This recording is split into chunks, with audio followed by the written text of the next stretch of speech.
welcome back to Beauty Bee and to a Valentine's Day video. Yes, it is right about 3 weeks until Valentine's Day, but brands are starting to push out their Valentine's Day collections because apparently that's a thing now. So I decided I would make one for myself. Now I see three somewhat distinct approaches to Valentine's Day. The first is exemplified, I think, by red and pink construction paper and conversation hearts. It's the kind of Valentine's Day that you celebrate in elementary school with your classmates. And it's cute, it's fun, it has a lot of childlike joy in it, and that's fantastic. Then we have the more classic Valentine's Day. It's red silk, it's sultry, it's kind of smoky, it tastes like wine and chocolate. Then there's this third side that is again wine and chocolate, but it's sort of an anti-Valentine's Day. This is Galentine's Day, and I think sort of what every 15-year-old who doesn't have a boyfriend or girlfriend on Valentine's Day but kind of wants one, it's what they feel on that particular holiday. And most of the Valentine's Day collections that are coming out right around now seem to focus on that first kind of Valentine's Day. This pink and heart and glitter, and I love all of those things. Well, I love two of the three. I could take or leave hearts, but pink and glitter are very core elements of my being. However, we've got that covered. So I decided to focus on something that I think falls a little bit in between the other two. It is kind of sultry, but also quite dark, and I think a lot of fun. Now, when I make these collections, I think I've made 2 of these videos in the past, and I will link them down in the description box as well as up in the cards. I try to make things that I would feel good reaching for year-round.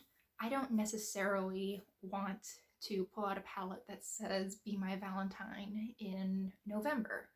I'm not exactly opposed to it, but it's not something that I would really look forward to using in the same way that I think I would look forward to using the items that I have put in this collection. So let's get to the inspiration for this makeup. Now, on the makeup front, I really wanted to go for a 1920s look. Not so much a flapper look, though there's certainly some overlap there, but I really wanted to hone in on this silent film star feeling. These very imperfect, somewhat smudgy eyes, very dark, dramatic liner, quite defined lips, and then quite a bit of rouge as well.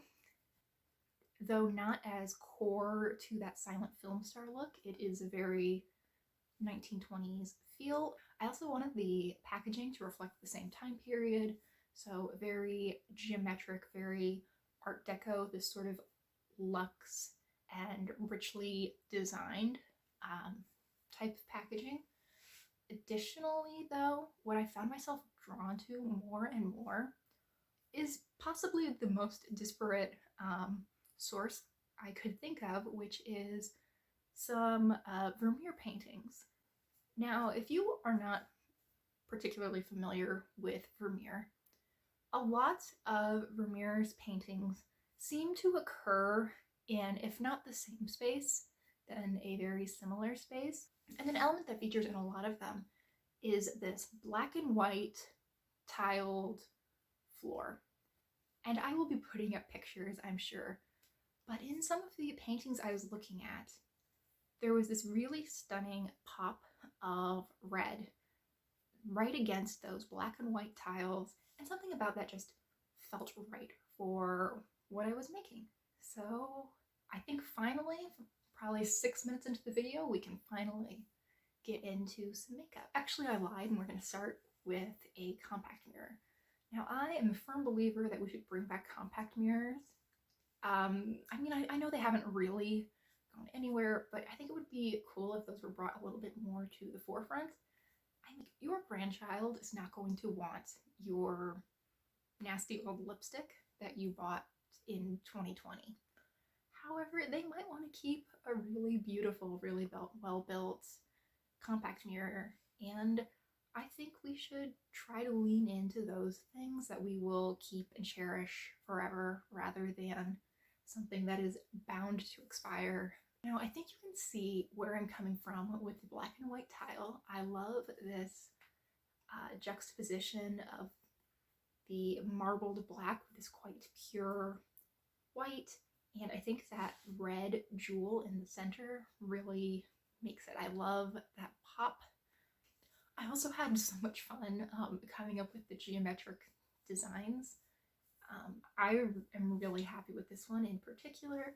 I love this decagon. Yes, 10 sides with the pentagram. I love the pentagram in the center, and here I just mean pentagram as the actual definition. It's a 5-pointed star, not any other connotations that symbol may have. And throughout this collection, I've gone with gunmetal rather than, I think, the somewhat more stereotypically Art Deco gold to bring the 1920s into the 2020s. Give it a little bit of a twist and a little bit of a 21st century edge. There are 4 types of products in this collection and a total of 10 individual makeup items. Let's look first though at these little pots of rouge. Now these are all quite bright, though they should be able to be sheared out and build up on a variety of different skin tones for use on both the lips and the cheeks. I mean, if you do look at this sort of flapper makeup, they do love their rouge. They have these bright circles pretty much on their cheeks, and I really wanted to add something like that in this collection. Now, there are 3 different shades that I think would work for a variety of different skin tones. One is pretty much a true fire engine or cherry red. You have a more rosy berry shade, and then you have one that leans quite purple, but still has that hint of red in it, and I think you would see even more of that red when you sheared it out. Now, to maintain their creaminess and freshness, I am pretty sure these would need a screw top lid, but no. Now we have a screw top lid that we can over design too. I've gone for a similar feeling throughout. I do want this to look like a collection, but this has a circular top. So we have these wedges radiating out from the center, and in the very center we have a jeweled star. It looks very flat in the image because I'm not actually a great photo editor. However, I would want that little jewel to be raised up somewhat, and then I think there would be a little bit of a hollowness at the base so that these could stack together quite nicely.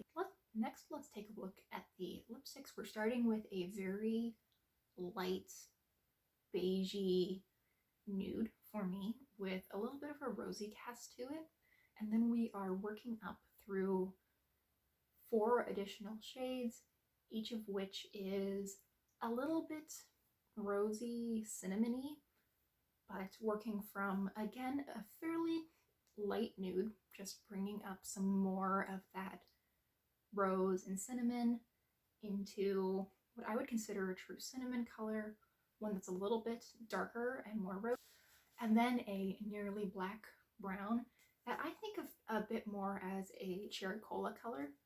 It is definitely brown, but you can see some red to it, and I think that on the lips and in certain lighting, more of that red would really shine through.